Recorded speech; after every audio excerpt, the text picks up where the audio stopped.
September 1960. 2:47 a.m. A quiet street in downtown Los Angeles. A woman walked quickly down the sidewalk, heels clicking against the pavement. Dark wig, plain clothes, glasses, no makeup. She looked nothing like Marilyn Monroe. That was the point. She checked over her shoulder. No one was following. Good. She'd been careful. Changed clothes 3 times. Taken 4 different taxis. Made sure no one saw Marilyn Monroe leave her house. Made sure no one would see where she was going. She reached the building. An old office complex. Mostly empty at night. Perfect. She used a key to enter through the side door. Climbed 3 flights of stairs.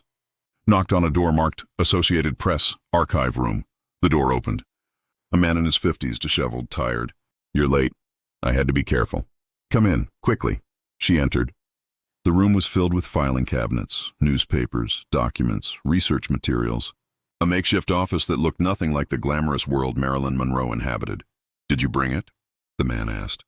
She pulled an envelope from her bag. "Everything. Names, dates, transactions. Just like you asked." He opened the envelope. Examined the contents. His eyes widened. "My God, this is bigger than we thought." "If this gets out—" "When it gets out," she corrected. "That's why I'm here. That's why I've been doing this for 3 years." "Because someone has to." The man looked at her. Really looked at her. Not at Marilyn Monroe, the star, but at the woman underneath. The woman no one knew existed. "You know they'll destroy you for this. When they find out what you've been doing, the double life you've been living. They'll ruin you. They can try. But I have insurance. And besides," she smiled. A real smile, not the Marilyn smile.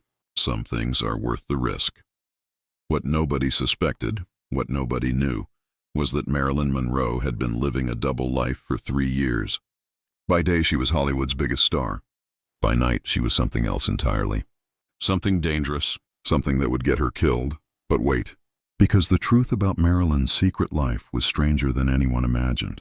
It started in 1957, after her marriage to Arthur Miller, after she'd begun to see the darkness behind Hollywood's glamour. The corruption, the exploitation, the way powerful men used women and discarded them. She'd been at a party, one of those industry events where everyone smiled and pretended everything was perfect, and she'd overheard a conversation. 2 studio executives discussing how they'd covered up an assault, how they'd paid off a girl, how they'd made sure she'd never work again if she talked. Marilyn had smiled, laughed, played her part. But inside something had snapped. She thought about all the girls like her. Girls who came to Hollywood with dreams and left with trauma. Girls who were used and silenced. Girls who had no voice and no power, and she'd decided to become their voice. To use her fame for something more than selling tickets. To investigate, to document, to expose. But she couldn't do it as Marilyn Monroe. Too visible, too watched, too controlled by the studio. So she created someone else. A secret identity, a researcher, an investigator, a woman who could go places Marilyn Monroe couldn't. Ask questions Marilyn Monroe wouldn't. Dig into places Marilyn Monroe had no business being. She called herself Jean Norman. Plain name, forgettable face when she wore the disguise. Just another woman in Los Angeles. Nobody special, nobody famous, nobody who would attract attention. By day, Marilyn Monroe attended premieres and photo shoots and interviews. By night, Jean Norman interviewed victims, collected evidence, built cases. All in secret, all without anyone knowing. The man she met in the archive room, his name was Marcus Chen, was a journalist. One of the few she trusted. He'd been investigating Hollywood corruption for years. But he needed an inside source. Someone who could access places he couldn't. Someone with connections. That's where Jean Norman came in.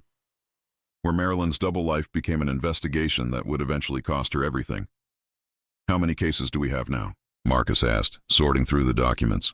47. Documented assaults, cover-ups, payoffs, all connected to the same network of studio executives and producers. "And you got all this without anyone suspecting?" "I'm an actress, Marcus." "Playing a different person is what I do. Nobody looks twice at a plain woman asking questions. They don't see Marilyn Monroe. They just see someone who doesn't matter." Marcus organized the documents. "We need more. We need something that ties it all together. Something undeniable. I'm working on it. There's a party next week. Very private. Very exclusive. The kind of party where these men think they're safe. Where they say things they wouldn't say in public. Can you get in?" Marilyn smiled. As Jean Norman? No, but as Marilyn Monroe?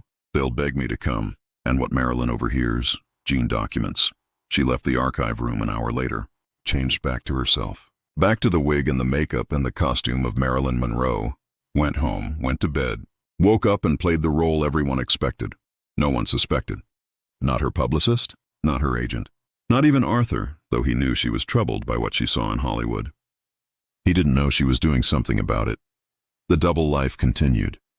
Marilyn by day, Jean by night. Two people sharing one body, one fighting to survive in Hollywood's spotlight, the other fighting to change Hollywood from the shadows. But the more Jean learned, the more dangerous it became. Because the network she was investigating had tentacles everywhere. In the studios, in the police, in the FBI. And they were starting to suspect that someone was digging, that someone had information they shouldn't have.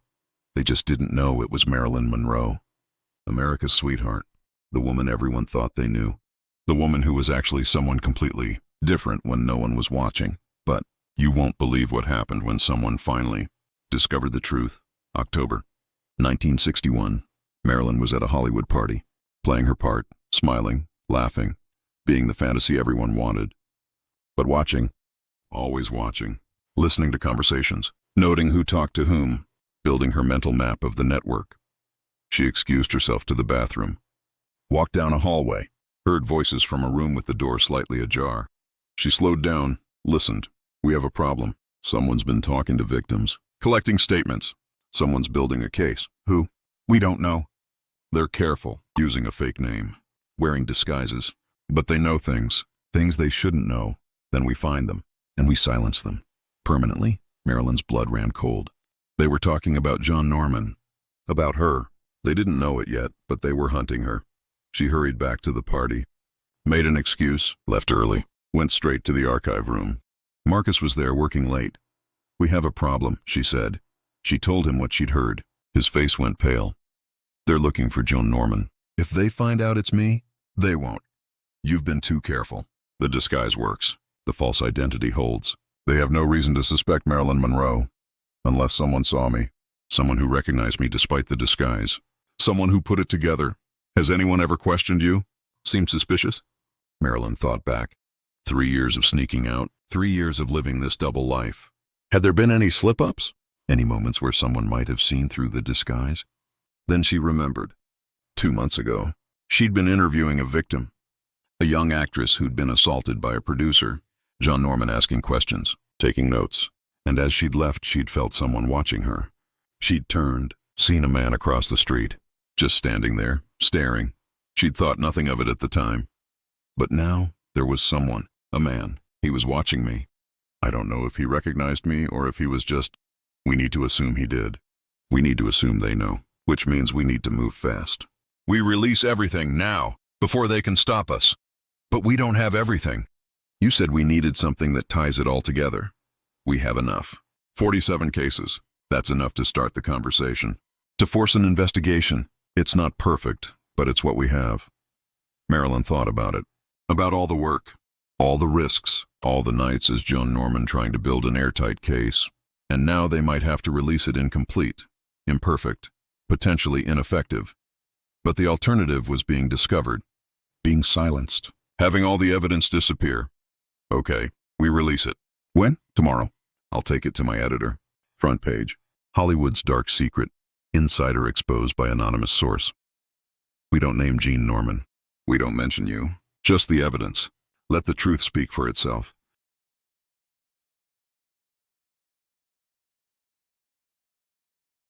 Marilyn nodded. Tried to feel relief. But all she felt was dread. Because tomorrow everything would change. The double life would end. Not by her choice. But because she'd been discovered. Because someone had seen through her disguise. Because the network was closing in, she went home, destroyed all evidence of John Norman, the wig, the glasses, the plain clothes, burned the fake ID, erased any trace of the woman she'd been for 3 years. By morning, Jean Norman would cease to exist, and Marilyn Monroe would face the consequences of what her double life had uncovered. The article ran the next day. Hollywood's secret shame, decades of assault and cover-up exposed. The evidence was damning. 47 cases, names, dates, patterns, all backed up by documentation provided by an anonymous inside source. Hollywood exploded. Denials, accusations, investigations. Some praised the exposé. Others called it a witch hunt, but no one could ignore it. The conversation had started, and Marilyn Monroe, sitting in her home reading the article, felt something she hadn't felt in 3 years. Relief. Jean Norman's work was done. The truth was out. Whatever happened next, at least the silence was broken. But then came the question everyone was asking. Who was the anonymous source? Who had access to this information? Who spent 3 years collecting evidence without anyone noticing? The investigators started looking, following trails, interviewing victims who'd talked to Jean Norman, building a profile, and slowly, inevitably, they started connecting dots. Weeks passed. The investigation grew. More victims came forward. More evidence emerged. The cases Jean Norman had documented were just the beginning. The network was bigger than even Marilyn had realized. Then one night, there was a knock on her door. She opened it. FBI agents. 3 of them. Miss Monroe, we need to ask you some questions. About Jean Norman. Her stomach dropped. But she kept her face neutral, smiled. I'm sorry, who? Jean Norman. The woman who provided evidence for the Hollywood exposé. We've been trying to identify her. And we have reason to believe you might know who she is. Why would I know anything about that? Because several victims described their interviewer. Her mannerisms. Her voice. And despite the disguise, several remember thinking she seemed familiar. Like someone famous. Like someone they'd seen before. That could be anyone. Could be. But you match the description. The height. The build. The way she moved. And you have the access. The connections. The knowledge of how the industry works. Marilyn's mind raced. Deny everything? They had no proof. Just suspicions. Or admit it. Own what she'd done. Face the consequences, but also the recognition that she'd tried to change things. She made her choice. The same choice she'd made 3 years ago when she decided to investigate.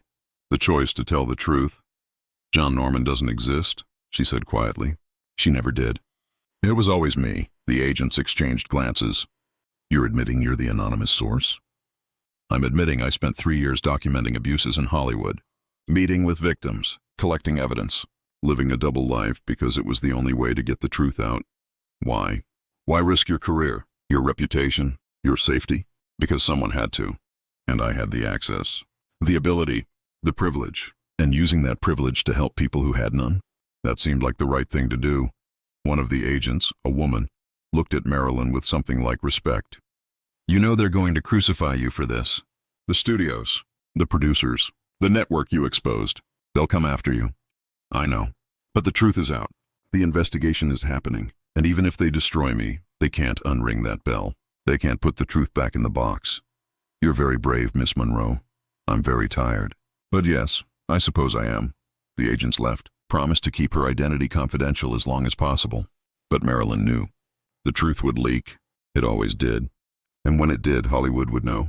Marilyn Monroe hadn't just been a star. She'd been an investigator. A whistleblower. A woman with a double life who'd used that life to expose the darkness behind the glamour. The leak happened 2 weeks later. Marilyn Monroe, the secret investigator behind Hollywood exposé. The story went everywhere. Front page, primetime news, every magazine. Marilyn Monroe had lived a double life for 3 years, and nobody had suspected. The reaction was explosive. Some praised her courage, called her a hero, said she'd used her privilege for good. Others attacked her, called her a traitor, said she'd betrayed Hollywood, destroyed careers, caused chaos. The studios wanted to blacklist her. But she was too famous, too valuable, too much a part of Hollywood's image to simply erase. So instead they froze her out, quietly. No more big roles, no more major films. Just the slow death of a career killed by speaking truth to power. Marilyn didn't fight it. Didn't plead for work, didn't apologize. She'd made her choice. Lived her double life, exposed the truth. And now she'd face the consequences. But at night, alone in her house, she sometimes thought about John Norman. The woman she'd been. The woman nobody suspected. The plain, forgettable researcher who'd gone places Marilyn Monroe never could. Who'd done things Marilyn Monroe never would.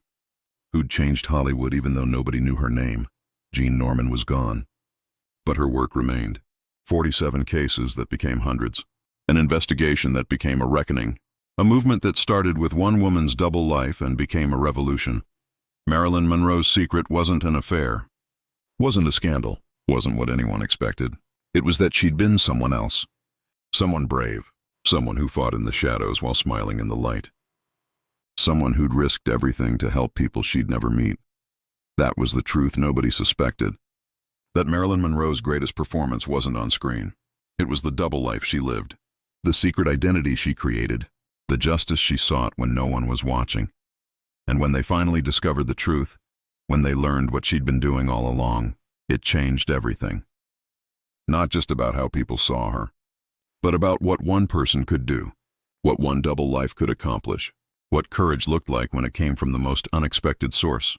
Marilyn Monroe died with that legacy, not just as a star, but as an investigator, a truth teller, a woman who'd lived two lives and used both of them to try to make the world a little less dark, a little more just, a little closer to what it should be. The double life is over now. Jean Norman and Marilyn Monroe both gone, but the truth they uncovered lives on. The changes they started continue. The courage they showed inspires. Because sometimes the greatest secrets aren't about scandal or shame. Sometimes they're about heroism, about doing what's right when no one's watching, about living a double life not for deception but for justice. That was Marilyn's forbidden secret. Her double life, her truth nobody suspected, and it changed everything.